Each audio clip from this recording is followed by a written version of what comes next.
Trebamo reći ljudima dosta koji se zovu Đuro Sesa, predsjednik Vrhovnog suda Republike Hrvatske.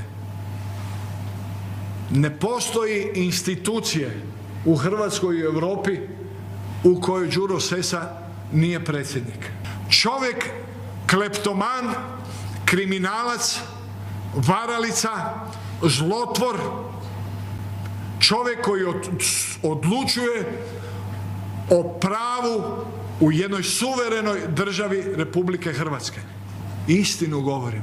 Rekao sam pred vama i vašim kolegama već 2 puta, bilo isto ovako 30-50 kamera, da dokažem da je Đuro Sesa kriminalac i da sam mu ja osobno kao predsjedniku suda donosio novac u kancelariju kao predsjedniku suda. Da bi mijenjao već donesene presude ili da bi utjecao na sudske postupke u toku. Da li ćemo podržavati ljude,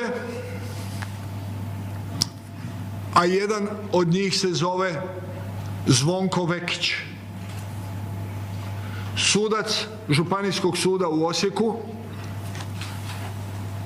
koji je bio čovjek koji se meni približio prije mog uopće bilo kojeg postupka u Osijeku i koji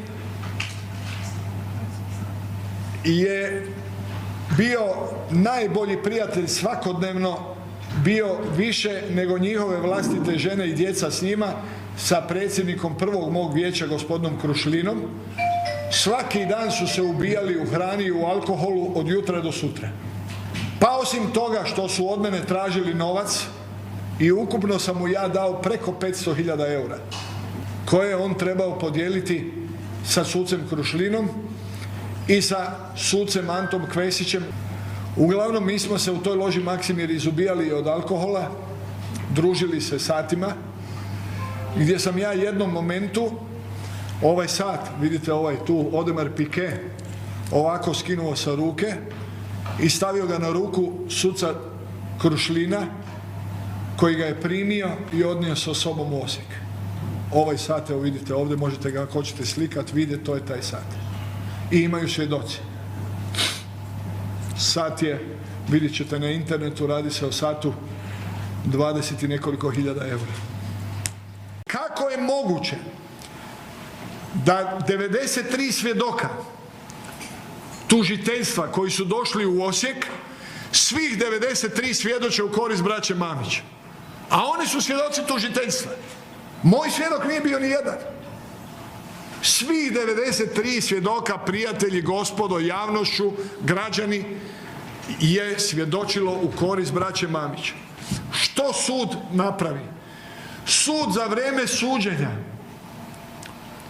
odnosno državno odvjetništvo, kad je vidjelo šta su svjedočili Modrić, Lovrin i ostali, i kad vide da pada sve u vodu, putem svoje tvrtke kćeri Županijskog državnog odvjetništva u Osijeku podigne optužnicu protiv Lovrina i Modrića za lažno svjedočenje.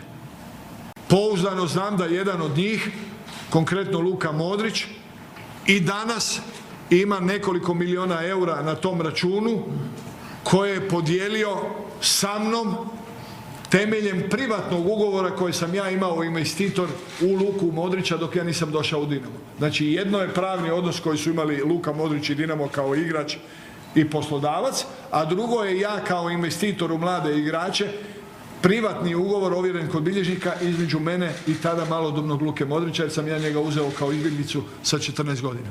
Ali brate, ako ćemo pošteno i istinu, pa oni su suučesnici, novac je kod njih, novac je u državnom proračunu.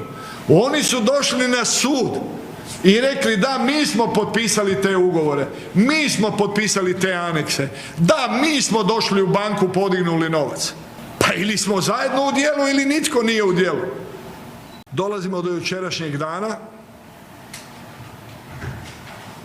do ove sramotne presude koju je donesla najveća institucija u Hrvata, pravosudna, a to je Vrhovni sud Republike Hrvatske. I ti ljudi koji su to donesli sigurno će biti upisani u povijest naraštaja koji su ostali ili koji će ostati za njih kao krvnici, kao zločinci, kao i oni koji su sudili Stepinca ili oni koji su sudili i onako nemilice mlatili nemilosrdno po tijelu našega Isusa. Ja nikad nisam bio ni formalno bjegunac, niti sam danas bjegunac.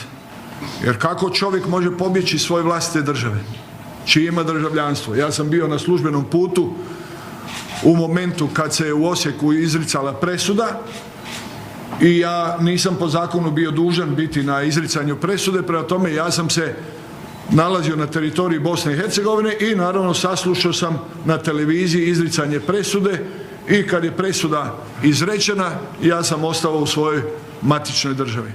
A on je direktni crtač svastike na Poljudu. On je taj koji je crtao zajedno sa ljudima i naređivao to da bi se diskriminirala Hrvatska država, da bi se diskriminirala Hrvatska nogometna reprezentacija i hrvatski nogomet i da bi nas se izbacilo sa europske i svjetske pozornice.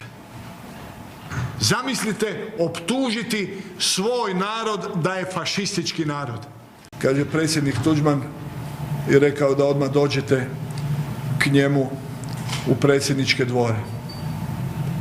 Čiro i ja smo sjeli u auto, u pratnji policije došli u predsjedničke dvore, gdje je predsjednik Tuđman rekao Blaževiću: gospodine Blaževiću, vi morate kupiti Dinamo. Nije se sa predsjednikom pregovaralo.